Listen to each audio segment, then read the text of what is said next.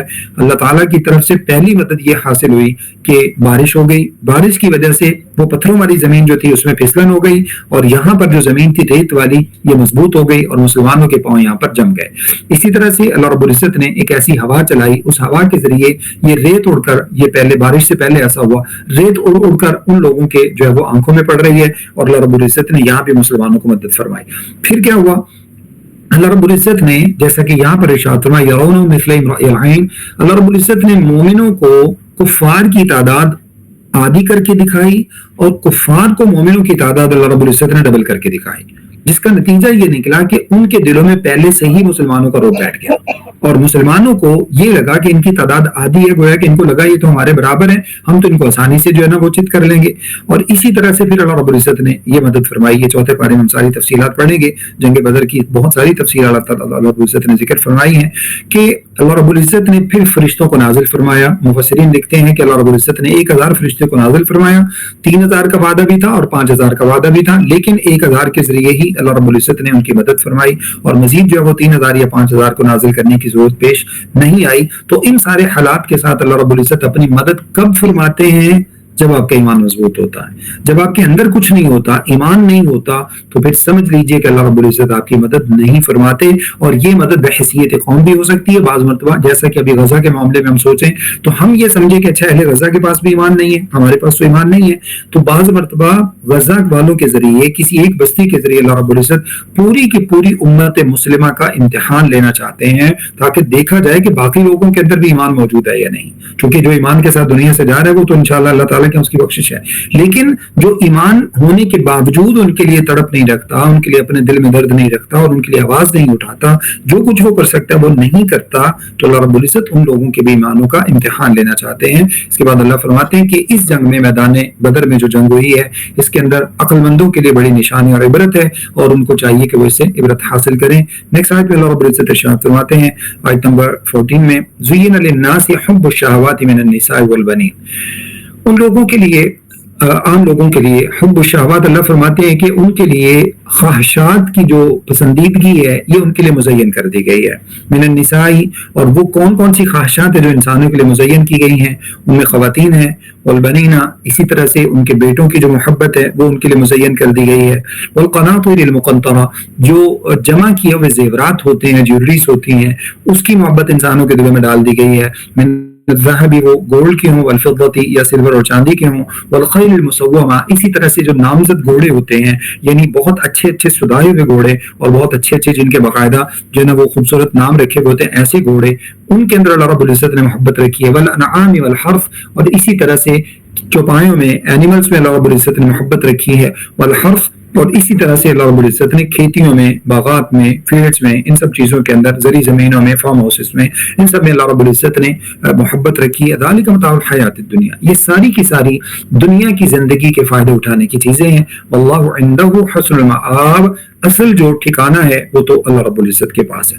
اب یہ جتنی بھی چیزیں اللہ رب العزت نے یہاں پر ذکر فرمائی ہیں یہ انسان کی کمزوری ہے, یہ انسان کی نیچر ہے, کمزوری بھی ہے, انسان کی نیچر بھی ہے, اور اس نیچر کے بغیر دنیا چل بھی نہیں سکتی. یہ بات سمجھ لیجیے گا. پہلے جو کچھ کامن چیزیں اس کے بارے میں وہ انڈرسٹینڈ کر لیں. انسان کی کمزوری ہے, چاہے وہ مرد ہو یا عورت ہو, کچھ مرد کی کمزوری ہیں, کچھ عورتوں کی کمزوری ہیں, کچھ جو ہے نا وہ دونوں کی کمزوریاں ہیں. یہ ساری کی ساری چیزیں ایک دوسرے کے ساتھ منسلک ہیں. پھر انسان کی نیچر ہے, جب نیچر ہے تو پھر گناہ کیسے ہو سکتا ہے؟ نیچر جو چیز نیچرل ہے وہ گناہ نہیں ہوتی عام طور پر, لیکن گناہ کب بنتی ہے اصل مسئلہ یہ ہے. یہ ساری چیزیں اگر ان کو دنیا سے آپ نکال دیں، اگر مردوں کے لیے آپ خواتین کو دنیا سے نکال دیں، اور اسی طرح سے اس کا اپوزٹ خواتین کے لیے مردوں کو دنیا سے نکال دیں، بیٹوں کو آپ دنیا سے نکال دیں، جس کے پاس اولاد موجود نہیں ہوتی آپ سمجھ سکتے ہیں، جس کے پاس خزانہ اور جو ہے وہ جیولریز موجود نہیں ہوتی آپ ان کے بھی جذبات کو سمجھ سکتے ہیں، اسی طرح سے جن کے پاس جو ہے نا وہ کچھ لوگ گھوڑوں کی خواہشات کرتے ہیں، اور اسی طرح سے اس طرح کا جو پراؤڈ فیل کرتے ہیں اس طرح کی چیزوں کی، اور کسانوں سے اگر آپ پوچھیں ان کے پاس جانور اور ان کے پاس کھیت نہ ہوں تو ظاہر ہے کہ ان کی بھی پریشانی آپ سمجھ سکتے ہیں۔ اب یہ ساری کی ساری چیزیں جو مختلف جو معاشرے کے طبقات ہیں ان سب کے اندر موجود ہوتی ہیں، اور ان کی محبت بھی ان کے دلوں کے اندر موجود ہوتی ہے، تو اللہ رب العزت ارشاد فرماتے ہیں کہ اصل مسئلہ ان سے محبت کرنا نہیں ہے، یہ محبت کرنا نیچرل ہے، یہ انسان کی کمزوری ہے، اور اسی کے ساتھ دنیا کے اندر رنگینیاں ہیں، ورنہ یہ سب کچھ نہیں ہوتا تو آپ کو بڑی بڑی بلڈنگز نظر نہیں آتی، آپ کو دنیا کے اندر لہلہاتے باغ نظر نہیں آتے، آپ کو یہ کھیت نظر نہیں آتے، یہ کچھ بھی نظر نہیں آتا اگر یہ ساری چیزوں کی محبت انسان کے دل میں نہ ہوتی۔ ایک انسان اپنے بیوی کی محبت میں، اپنی جو ہے وہ بچوں کی محبت میں، اپنی اولاد کی محبت میں، اپنے خاندان کی محبت میں کیا کرتا ہے؟ بڑے بڑے باغات آباد کر دیتا ہے، بڑی بڑی سوسائٹیز آباد کرتا ہے، بڑے بڑے جو ہے نا وہ کنٹریز کو آباد کرتا ہے، جنگلات کو آباد کرتا ہے، اور یہ سب کچھ کرتا ہے۔ تو اصل مسئلہ کب پیدا ہوتا ہے؟ مسئلہ تب پیدا ہوتا ہے کہ جب آپ اس محبت میں بیلنس قائم نہیں رکھ پاتے۔ ایک طرف یہ ساری چیزیں ہیں، ان سب سے فائدہ اٹھانا، اللہ رب العزت نے ہمارے فائدے کے لیے ان سب چیزوں کو پیدا کیا اور ان کی محبت دلوں میں ڈال دی تاکہ دنیا جو ہے وہ ایک جنگل کا قانون نہ بن جائے، بلکہ محبت کے ساتھ جو ہے وہ ساری چیزیں چلیں۔ لیکن مسئلہ کب پیدا ہوتا ہے کہ جب آپ اس محبت میں اللہ رب العزت کے جو رولز اینڈ ریگولیشنز ہیں، اللہ رب العزت کا جو لا اینڈ آرڈر ہے، اس کا جو کانسٹیٹیوشن دیا ہوا ہے، اس سب کی آپ دھجیاں اڑاتے ہیں، اس وقت پھر اللہ رب العزت کے نزدیک یہ ساری چیزیں فتنہ بن جاتی ہیں، اور فتنہ بننے کے بعد جو وہ یہی چیزیں پھر کسی بھی انسان کو جہنم میں لے جانے کا سبب بن جاتی ہیں۔ تو اس وجہ سے اللہ رب العزت نے ان ساری چیزوں کے اندر ایک بیلنس قائم رکھنے کا حکم دیا، وہ یہ ہے کہ آپ ان ساری چیزوں سے فائدہ اٹھائیں لیکن آپ گناہ کی طرف نہ جائیں، آپ جو ہے وہ کسی کا حق نہ کھائیں، آپ لوگوں کے ساتھ زیادتیاں نہ کریں، آپ اللہ رب العزت کے حقوق میں کمی کوتاہی نہ کریں، آپ جو بیسک پلرز آف اسلام ہیں آپ ان کے بارے میں جو ہے وہ سنسیئر ہوں، آپ ان چیزوں کا جو ہے نا وہ ان کا اہتمام کرنے کی کوشش کریں۔ اسی طرح سے جتنی بھی دنیا کے اندر جو باقی جو مطلب بیڈ چیزیں ہیں ان سب چیزوں سے آپ بچیں اور گڈ مینرز کو اپنانے کی کوشش کریں، بیلنس قائم رکھیں، ان کی محبت بھی ساتھ رکھیں، اور اس کے ساتھ ساتھ اللہ رب العزت کے حقوق میں کوئی کمی نہ آنے دیں۔ تو اللہ رب العزت نے یہ بات ارشاد فرمائی کہ دنیا کے فائدے اٹھانے کا سامان ضرور ہے، لیکن جب آپ ایک انسان بیلنس کے ساتھ ان چیزوں کو لے کر چلتا ہے تو یہی چیزیں قیامت والے دن انسان کے لیے جو ہے نا وہ ایک اس کا پراؤڈ کا سبب بن جاتی ہیں۔ اگر ایک انسان اللہ کی راہ میں مال خرچ کرتا ہے، اللہ رب العزت کی خاطر جو ہے نا وہ دنیا کے اندر جوانی اچھی گزارتا ہے اللہ کی فرما برداری میں، گناہوں سے بچنے میں، تو یہی مالدار ہونا قیامت والے دن انسان کے لیے جو ہے نا وہ ایک اجر کا ذریعہ بن جاتا ہے۔ لیکن اصل جو ٹھکانہ ہے وہ اللہ رب العزت کے نزدیک ہے، لہٰذا بیلنس قائم رکھ کے اللہ رب العزت کے یہاں جو ہے وہ اس ٹھکانے کو حاصل کرنے کی کوشش کی جائے۔ اس کے بعد اللہ رب العزت نے فرمایا نمبر 15 میں، قل اعنبئکم بخیر من ذلکم، اے نبی صلی اللہ علیہ وسلم آپ ان سے کہہ دیجئے کہ میں تمہیں خبر نہ دوں ان سے زیادہ بہتر اعمال کی۔ یعنی ایک طرف تو یہ ساری چیزیں ہیں، ان سب کے محبت کے ساتھ تمہیں یہ بتاؤں کہ کون سے لوگ ہیں جو ان سے زیادہ بہتر ہیں۔ للذین اتقوا عند ربہم جنات تجری من تحتها الانہار، ان لوگوں کے لیے جو اللہ تعالیٰ کے نزدیک ڈرتے ہیں، یعنی اللہ تعالیٰ کا تقوی ان کے دلوں کے اندر موجود ہے۔ عند ربہم جنات تجری، اللہ تعالیٰ نے ان لوگوں کے لیے گویا کہ ان ساری چیزوں کے ساتھ اگر تقوی موجود ہے، تقوی موجود ہوگا تو کیا نتیجہ نکلے گا؟ عورتوں کے ساتھ انسان شرعی تعلقات رکھے گا، والبنینا، اولاد کے لیے انسان حرام کمانے سے بچے گا، اسی طرح سے جیولریز کے استعمال میں انسان جو ہے وہ کیا کرے گا؟ کسی کا چرائے گا نہیں، کسی کا حق نہیں کھائے گا، اس کی زکوٰۃ پراپر ادا کرے گا۔ اسی طرح سے کیا ہوگا؟ گھوڑے رکھے ہیں، جانور رکھے ہیں، ان کے اوپر پراؤڈ فیل کرتے ہوئے ایسا نہیں ہوگا کہ وہ انسانوں کو انسان نہ سمجھے، بلکہ جب اللہ کا ڈر موجود ہوگا تو ان ساری چیزوں کو وہ کیا کرے گا؟ اللہ کا دیا ہوا مال سمجھے گا، اور جتنے بھی لوگ حق والے ان کے حقوق کو ادا کرے گا، اللہ تعالیٰ کے حقوق کو ادا کرے گا، گناہوں سے بچنے کی کوشش کرے گا۔ تو ایسے لوگ جب یہ تقوی اختیار کر لیتے ہیں تو پھر کیا ہوتا ہے؟ عند ربہم جنات تجری من تحتها الانہار، اب اللہ رب العزت نے ان کے لیے آخرت میں بھی ایسے باغات تیار کر رکھے ہیں جس کے نیچے نہریں چلتی ہیں، جنتیں ہیں، خالدین فیہا، وہ اس میں ہمیشہ رہیں گے، وازواج مطہرہ، اور اسی طرح سے پاکیزہ بیویاں اللہ رب العزت ان کو عطا فرمائیں گے۔ ازواج سے سمجھ لیجئے، ازواج بیسیکلی پلورل ہے زوج کا، زوج کا معنی جو ہوتا ہے، زوج ایک کامن ورڈ ہے جو مرد کے لیے بھی استعمال ہوتا ہے، بیوی کے لیے بھی استعمال ہوتا ہے۔ یعنی اگر زوج کہا جائے مرد کے لیے تو یہ بیوی کے لیے زوج ہوگا، اور اگر عورت کے لیے زوج کا لفظ استعمال کیا جائے تو اپنے جو ہے وہ شوہر کے لیے یہ زوج کی حیثیت میں ہوگی۔ لہٰذا اگر ایک ایسا مرد ہے جو کہ دنیا سے جب جاتا ہے تو اللہ رب العزت اس کے لیے اللہ تعالیٰ نے جنت کے اندر پاکیزہ بیویاں حوروں کی صورت میں تیار کر رکھی ہیں. اور اگر ایک ایسی خاتون ہے جو جنت میں جاتی ہے اور وہ فرض کیجئے کہ وہ جیسے جو ہے نا وہ ان میرڈ اور دنیا سے چلی گئی ہے, یا اسی طرح سے میرڈ ہونے کے باوجود وہ مسلمان تھی اور دنیا سے چلی گئی, جنت میں چلی گئی, اور اس کا شوہر مسلمان نہیں ہوا, تو یقیناً وہ جنت میں نہیں جائے گا. جب وہ جنت میں نہیں جائے گا تو اللہ رب العزت نے ان کے لیے پاکیزہ مرد وہاں پہ رکھے ہوں گے جن کے ساتھ اللہ رب العزت وہی جیسے دنیا میں شادیوں کا سلسلہ ہے وہاں پر بھی اسی طرح سے ہوگا, لیکن یہ سب کچھ بالکل ڈفرینٹ ہوگا. اور یہ جنت کی نعمتیں جو ابدی نعمتیں ہیں ان سب کی تفصیلات پھر انشاءاللہ کبھی ذکر کریں گے. تو اس لیے یہ کامن ورڈ ہے جس کا مطلب مردوں کے لیے نیک عورتیں اللہ رب العزت نے رکھی ہیں اور نیک عورتوں کے لیے نیک مرد اللہ رب العزت نے رکھے ہیں. اور اگر میاں بیوی دونوں ہی نیک ہیں, ایمان والے ہیں, اور دونوں ہی جنت میں جو ہے نا وہ چلے جاتے ہیں, تو اللہ رب العزت یہ دونوں وہاں پر اپنے اسی طرح سے رفاقت ہوگی جیسے دنیا کے اندر تھی. ہاں, لڑائی جھگڑا نہیں ہوگا جس طرح سے دنیا کے اندر ہوتا تھا, یہ سب چیزیں نہیں ہوگی. رضوان من اللہ, اور اس کے ساتھ اللہ تعالیٰ کی رضا, یہ بہت بڑا انعام ہے. حتیٰ کہ جب اہل جنت کو اللہ تعالیٰ ساری نعمتیں عطا فرما دیں گے اور ساری نعمتیں ملنے کے بعد اللہ رب العزت اہل جنت سے پوچھیں گے کیا اب بتاؤ تم مجھ سے خوش نہیں ہو, صحیح بخاری کی حدیث ہے. تو تمام کے تمام جنتی کہیں گے کہ اللہ رب العزت اب ہم کسی بھی چیز کی ہمیں ضرورت نہیں ہے. اللہ رب العزت فرمائیں گے ٹھہرو, میں تمہیں اس سے بھی بڑا ایک انعام دیتا ہوں. اور وہ اہل جنت کہیں گے کہ اللہ رب العزت تیری جنت سے بڑھ کر بھی کوئی انعام ہے. تو اس وقت اللہ رب العزت ارشاد فرمائیں گے ہاں, میری جنت سے بڑھ کر جو انعام ہے وہ میری رضا ہے. یعنی اب میں تم سے راضی ہو گیا ہوں, اور اب میں کبھی اس کے بعد زندگی بھر, یعنی جو اخروی زندگی ہے جو کبھی ختم نہیں ہوگی, اب میں کبھی بھی تم سے ناراض نہیں ہوں گا. یعنی ناراضگی کی وجہ سے جیسے دنیا کے اندر کبھی آزمائشیں, فتنے, آفات, پریشانیاں اور یہ سارے انسیڈنٹس اور مختلف چیزیں ہوتی ہیں, اب قیامت والے دن اللہ فرماتے یہ نہیں ہوں گی. اور اسی طرح سے 11ویں پارے میں اللہ رب العزت فرماتے اس کے بعد ایک اور انعام اللہ رب العزت عطا فرمائیں گے, اور وہ یہ ہوگا کہ اللہ رب العزت ایک دم جو ہے وہ اپنے چہرے سے پردہ ہٹائیں گے اور اپنا دیدار کروائیں گے. اور جب اللہ تعالیٰ اپنا دیدار کروائیں گے تو اہل جنت کی ساری نعمتوں کو بھول جائیں گے. اللہ رب العزت ہمیں بھی یہ ساری کی ساری نعمتیں عطا فرمائیں. واللہ بصیر بالعباد, اور اللہ رب العزت اپنے بندوں کو دیکھنے والے ہیں. بس آخری آیت ہے جو اسی سے متعلق ہے. اللہ فرماتے ہیں کون سے بندے ہیں, الذین یقولون ربنا اننا آمنا, یہ وہ لوگ ہیں جو اللہ تعالیٰ سے دعائیں بھی کرتے ہیں کہ اللہ رب العزت یقیناً ہم ایمان لائے, فاغفر لنا ذنوبنا, ہمارے گناہ بخش دے, وقنا عذاب النار, اور اللہ رب العزت ہمیں جہنم کی آگ سے بچا لے. والصابرین, اللہ نے 5 صفتیں ان کی بیان فرمائی ہیں, یہ صبر کرنے والے ہیں. والصادقین, یہ سچ بولنے والے ہیں. سچ بولنے کا مطلب یعنی ان کی زندگی سچ پر چلتی ہے, صرف زبان سے سچ نہیں بلکہ ان کے معاملات سے بھی سچ جو ہے اس کی خوشبو آتی ہے. والقانتین, شریعت کے فرمانبردار, اللہ اور اس کے رسول صلی اللہ علیہ وسلم کے فرمانبردار. والمنفقین, اللہ کی راہ میں خرچ کرنے والے, صدقات ادا کرنے والے, زکوٰۃ ادا کرنے والے, باقی مومنوں کا حصہ نکالنے والے. والمستغفرین بالاسحار, اور رات کے وقت اللہ رب العزت سے توبہ کرنے والے, استغفار کرنے والے. یعنی یہ سب نعمتیں ہونے کے باوجود وہ اس کے اوپر اتراتے نہیں ہیں, اس کے اوپر پراؤڈ فیل نہیں کرتے, اس کے اوپر جو ہے نا ان کو گمنڈ نہیں ہوتا, بلکہ اللہ رب العزت سے وہ ہمیشہ استغفار کرتے رہتے ہیں, توبہ مانگتے رہتے ہیں. ان کے اندر عاجزی ہوتی ہے. اللہ سے دعا ہے کہ جو کچھ میں نے آپ کے سامنے بیان کیا مجھے اور آپ سب کو سمجھنے, عمل کرنے اور آگے پہنچانے کی توفیق عطا فرمائے. استغفر اللہ لی ولکم ولسائر المسلمین. والسلام علیکم ورحمۃ اللہ.